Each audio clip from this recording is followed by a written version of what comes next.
మీరు క్రైస్తవ్యాన్ని ఉక్కుపాదంతో త్రొక్కేద్దాం అనుకుంటున్నారు ఈ దేశంలో, గానీ అసలు సమస్య లేదు. క్రైస్తవ్యాన్ని, క్రైస్తవ విశ్వాసాన్ని, క్రైస్తవ యొక్క అద్భుతమైన మోక్ష మార్గ ఉపదేశాలని ఆపటం అనేది ఎవరి తరము కాదు. ఎంతో మహామహులే ఈ క్రైస్తవ్యానికి వ్యతిరేకంగా పనిచేసి కనుమరుగైపోయారు, గాని క్రైస్తవ్యాన్ని ఆపే ధైర్యం గాని అంత స్థితి గాని ఎవరికి లేదు. ఆలోచన మానుకోవడం చాలా మంచిది.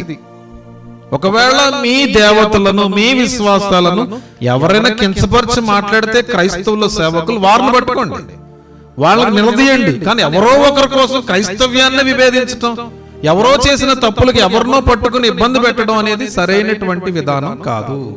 మీకు కుటుంబంలో భార్యలు ఉన్నారు, తల్లులు ఉన్నారు, చెల్లులు ఉన్నారు, కుమార్తెలు ఉన్నారు కదా.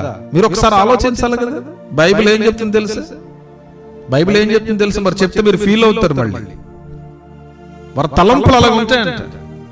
మరి అంటే మీరు ఫీల్ అవుతారు. మళ్ళీ విగ్రహాలను అంటున్నారు మీరు. విగ్రహాలు అనాల ఉద్దేశం కాదు, వారి తత్వాలు అలా ఉంటాయని చెప్తుంది బైబిల్. విమర్శిస్తారంట, హత్య చేస్తారంట, హింసిస్తారంట, వాళ్ళ ఆలోచనలు అలా ఉంటాయి. పిల్లరా, ఒకవేళ దూషణకు ప్రతిదూషణ అనేది మాకు చేయొద్దని బైబిల్ చెప్తుంది. మమ్మల్ని మౌనంగా ఉండమన్నాడు మా దేవుడు. నా నిమిత్తం మిమ్మల్ని ఎవరైనా హింసిస్తున్నప్పుడు, నా నిమిత్తం ఎవరైనా మిమ్మల్ని గాయపరుస్తున్నప్పుడు, ఎవరైనా అవమానిస్తున్నప్పుడు మీరు సంతోషించండి అని నా దేవుడు నాకు చెప్పాడండి. మేము సంతోషిస్తున్నాం. నిజంగా చెప్తున్నా, ఏ సహోదరుడు, ఏ సహోదరి నాకైతే మెసేజ్లు పెట్టి నన్ను ఇబ్బంది పెడుతున్నారో వారందరినీ ఆ క్షణంలో నేను క్షమించా.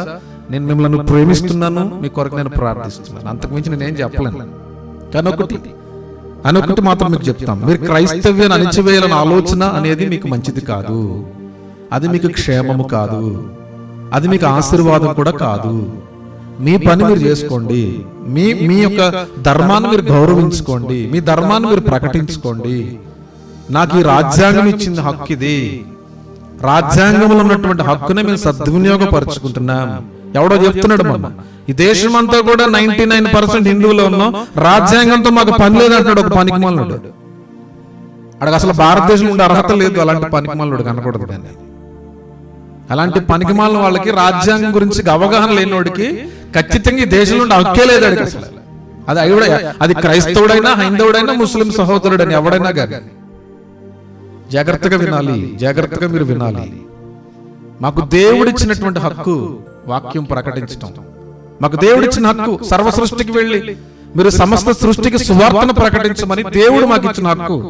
ఇది మేము పట్టుకుని వెళతాం, దీన్ని ఎవడో ఆపడానికి సరిపోదు. రెండో హక్కు నా దేశం నాకు ఇచ్చిన హక్కు, ఈ దేశంలో సువార్తను ప్రకటించడానికి. మా దేవుడు ప్రపంచానికి చెప్పమన్నాడు, సృష్టికి చెప్పమన్నాడు సువార్త.